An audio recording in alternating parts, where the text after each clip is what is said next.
Beliau juga sempat bilang kalau apa ngonten aja terus gitu, posting-posting aja desain-desain yang udah pernah dibuat itu nggak apa-apa gitu. Nah, ketika akun Instagram udah, nama saya Rian Pranawijaya, saya mahasiswa dari Universitas Potensi Utama, program studi desain komunikasi visual. Dan saat ini juga saya sebagai desainer grafis di agensi gitu ya Kak, itu di Bisa Media nama perusahaannya Kak, nama kerjaannya, kantornya.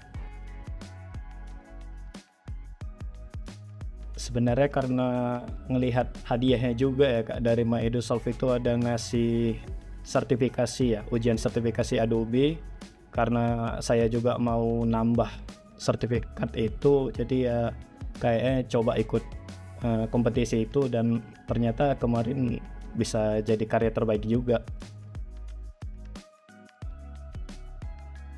Sebelumnya itu saya udah ngelihat ya tes desainnya dari My EduSolve, terus dari flyer desain kompetisi desain yang kemarin itu udah saya lihat dan saya coba ikutin sedikit gitu. Kayak kemarin saya kalau nggak salah itu gambar anak sekolah terus dihitam putihin, terus ada kayak pinggirannya itu kayak ada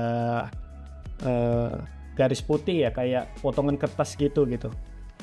Nah itu dari situ dulu saya pahami dan ternyata bisa terpilih juga jadi karya terbaik. Untuk penggunaan warna juga disesuaikan ya, kalau nggak salah itu ada syaratnya juga tuh kemarin. Kalau urutannya sebenarnya nggak terlalu banyak ya Kak. Mungkin kalau misalnya kayak ikut kompetisi gini itu yang pasti kita baca brief lombanya dulu, itu kayak penilaiannya itu kan kita lihat tuh ada yang visualnya, ada yang isinya, ada yang layoutnya. Nah biasanya kalau udah baca itu lalu mikirin layout desain itu mau kayak mana, dan teks-teks apa aja yang bakal dimasukin, terus penggunaan warna juga, kombinasi warnanya juga, penggunaan gambar itu juga bakal dimasukin gitu. Jadi yang pertama kayaknya nyusunin layoutnya dulu sih Kak, itu penempatan teksnya di mana dan gambarnya itu di mana. Kalau biasanya aku kalau teks di kiri berarti gambar di kanan, kalau teksnya di atas berarti gambarnya di bawah gitu Kak. Kalau untuk inspirasi desain itu biasanya saya pakai Pinterest Kak, terus ada Behance, juga ada Dribbble, atau cek-cek Instagram juga tuh Kak. Kadang ada akun Instagram yang isinya itu kayak semua poster, desain poster gitu, ada desain poster makanan, ada desain poster yang lainnya. Nah kebetulan kalau nggak salah kemarin saya pernah ikut kompetisi itu, referensi desainnya itu dari Adobe, dari webnya Adobe gitu. Jadi kayaknya ini cocok, saya coba pakai itu gitu, dan ternyata menang juga tuh waktu itu. Mungkin kalau pas udah jenuh aja sih Kak, kalau udah kelamaan ngedesain gitu dan tiba-tiba jenuh, itu biasanya langsung close software, mungkin keluar dulu nyantai atau dengar musik gitu. Kalau kehabisan ide ya mungkin sama sih kayak gitu juga sih Kak, kayaknya tetap ngejauhin itu software dulu gitu Kak. Pertama kali itu saya ngedesain dari tahun 2016 ya Kak, kalau nggak salah itu ketika masih SMP kelas 2 itu, dan itu di warnet gitu. Kemarin mulai belajar desainnya, download software di warnet itu karena dulu kalau ada di Facebook itu biasanya kalau main game itu kan kita ada logo-logo timnya gitu. Nah itu awalnya dari situ dulu. Nah mulai terjun kerja sebagai desain grafis itu ketika kelas 2 SMK itu kalau nggak salah di tahun 2019 ya kan. Itu pertama kali dapat klien dari Bali itu Kak, ngehandle feed Instagram perusahaan mereka. Itu kerjanya remote dan freelance.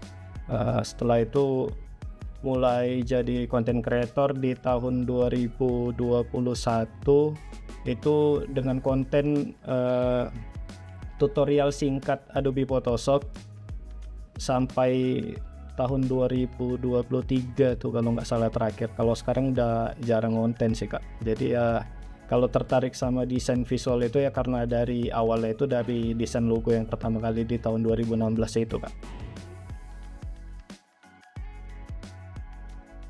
Kalau dulu hampir semua tutorial yang ada di Photoshop kayak pengenalan tools itu saya infoin ke dalam bentuk reels ya, terus cara bikin poster sederhana, terus cara bikin garis titik-titik apa yang melingkar tuh dia titik-titik atau garis putus-putus itu biasanya kayak gitu, atau sederhana lah manipulasi sederhana itu pernah juga saya share ke Instagram. Yang membuat saya jadi konten kreator di tahun 2021 itu karena saya pernah jumpa Bang Rio Purba ya, itu di salah satu hotel yang ada di Kota Medan. Itu saya ketemu dan sempat minta fallback ya waktu itu, dan ternyata nggak di fallback beliau. Jadi beliau juga sempat bilang kalau apa ngonten aja terus gitu, posting aja desain-desain yang udah pernah dibuat itu nggak apa-apa gitu. Nah ketika akun Instagram udah meledak, itu udah pernah di 100k followers, itu Rio Purba sempat nge-DM kemarin waktu itu, dan hari ini udah di fallback dan kami udah ngejalin komunikasi dengan baik ya. Kadang komunikasi ketemu di Medan gitu atau sharing-sharing lah gitu Kak. Untuk ngembangin kompetensi desain itu yang pertama mungkin bisa sering-sering ya melihat konten-konten kawan-kawan yang lain yang sama desainer juga, terus bisa saling sharing sama kawan-kawan desainer yang lain juga. Karena kemarin ketika akun itu berkembang itu karena kolaborasi juga sama teman-teman yang dari Pulau Jawa atau yang dari Pulau Sumatera juga gitu. Jadi kayak kami ini saling tag-tagan di video, jadi ya saling support lah gitu Kak. Makanya sampai hari ini kami masih berhubungan baik sama mereka semua. Sebenarnya ya sangat bagus ya Kak, karena itu juga salah satu yang memvalidasi kita ya sebagai expert di bidangnya gitu. Kayak mungkin saya bisa dibilang bisa paham lah untuk Adobe Photoshop, dan karena ada sertifikasi itu saya bisa makin divalidasi bahwasannya saya sudah tersertifikasi, udah benar-benar mahir gitu untuk menggunakan Adobe Photoshop. Terus juga Adobe Premiere Pro juga mungkin saya juga sudah bisa gitu menggunakan software itu.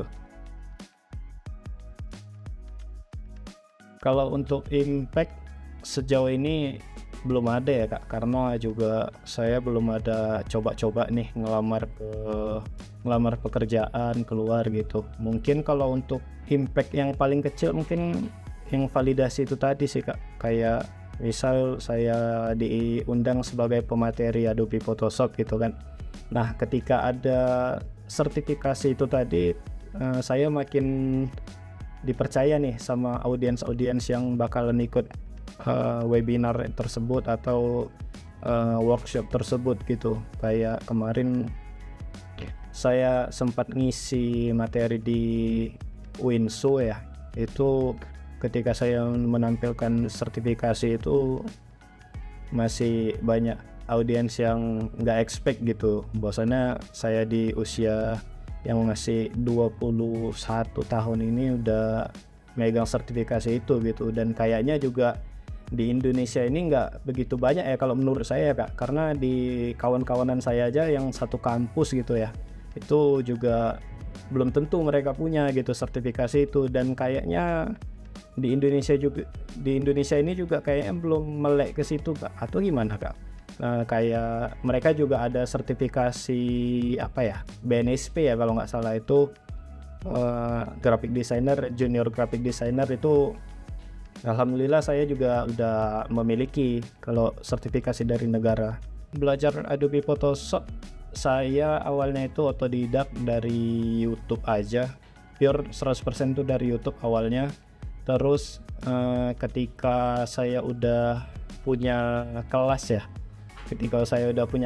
udah paham tools-toolsnya, mungkin saya membeli kelas Adobe Photoshop itu untuk ngecek isi materi mereka itu apa aja sih, mungkin bisa saya pakai juga untuk di kelas saya gitu. Jadi kalau awalnya itu saya benar-benar otodidak dan mungkin ya nanya-nanya ke temen yang udah paham juga sih Kak. Untuk dream job atau dream project, mungkin saya pengennya berkontribusi ya, kayak ada branding design kayak di ADGI itu, kalau nggak salah itu ada, kalau kemarin ada desain logo IKN ya tuh Kak, kalau nggak salah. Nah mereka kan ada studio desainnya sendiri tuh. Nah kalau saya mungkin kepengennya sih bikin studio desain sendiri, jadi kayak bisa berkontribusi kayak pembuatan logo IKN kemarin, atau logo HUT RI ya, setiap tahunnya itu bakalan ada, itu kan dari asosiasi desain grafis juga itu semuanya. Terus atau desain-desain logo yang lain lah, kayak yang ASEAN kalau nggak salah tuh, G20 tuh kalau nggak salah, itu kan dari ADGI juga tuh kalau nggak salah. Nah ada kemungkinan juga ADGI chapter Medan kemungkinan besar itu bakal ada kalau nggak salah ya, itu kena spill dari Bang Rio Purba tuh waktu itu. Mungkin untuk Microsoft Design Challenge-nya ya, kalau nggak salah itu ada sebulan sekali ya, mungkin Microsoft bisa langsung ke pendidikan ya, langsung datang ke kampus gitu, atau ke sekolah kayaknya masih kurang sih Kak. Mungkin Microsoft bisa datang ke kampus, kayak menawarkan ya, atau mengenalkan sertifikasi itu, atau edukasi lah untuk mahasiswa-mahasiswa yang belum punya sertifikasi, terutama itu Adobe ya. Itu mungkin bisa Microsoft datang ke sana, atau bikin kompetisi tapi tingkat daerah gitu Kak. Kayak Microsoft datang ke Banda Aceh atau ke Medan gitu, atau ke Palembang, Pekanbaru. Itu jadi per chapternya ada, kayak Adobe National Championship di tahun 2023 tuh Kak, kalau nggak salah. Itu kan menarik tuh gitu. Di 2024 ini kayaknya kemarin saya nggak kedapatan info, karena di 2023 juga saya sempat jadi pesertanya di Adobe National Championship. Mungkin itu aja Kak.